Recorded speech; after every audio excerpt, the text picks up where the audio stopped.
মাঝে, মাঝে এমন কিছু হ্যাট্রিক দিন আসে যেই দিন কিন্তু হয়তো আমি খাওয়ার টাইমটুকু পাই না। আজকে হচ্ছে সেই দিন। এখন ঘড়িতে বাজে হচ্ছে দুপুর ৩টে। ঘরে কিছুই নেই, মানে জাস্ট ভাতটা বসিয়েছি, ভাতটা ফুটছে ইন্ডাকশানে। আর তার সাথে কী করব ভাবছি, কারণ সবজি বাজারও তেমন কিছু ঘরে ছিল না। যেহেতু আমি বাবার বাড়ি থেকে এসেছি, সেই জন্য দীপও টাইম পাইনি সকালবেলা বাজার করে যাওয়ার জন্য। দুজনেই খুব দেরি করে ঘুম থেকে উঠেছি, তাই উঠেই ও সকালবেলা অফিস বেরিয়ে গেছে কিছু না খেয়ে। আর আমি এদিকে ভাবছি কী রান্না করব। তো ফ্রিজ খুলে দেখলাম এই বাঁধাকপিটাই পড়েছিল, তো ভাবলাম যে চলো মুচমুচে বাঁধাকপির বড়া রান্না করা যাক। গরম গরম ভাতে বেশ ঘি বা বাটার দিয়ে খেতে বেশ ভালো লাগবে।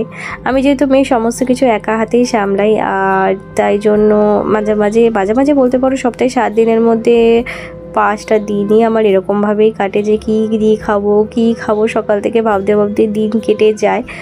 আর আমার মেয়ে সাধারণত মানে ঠাকুমা ঠাকুরদার ঘরেই খায়, মানে আমার শাশুড়ি মা রান্নাটা ওর করে দেয়, আমি ওকে খাইয়ে দিই।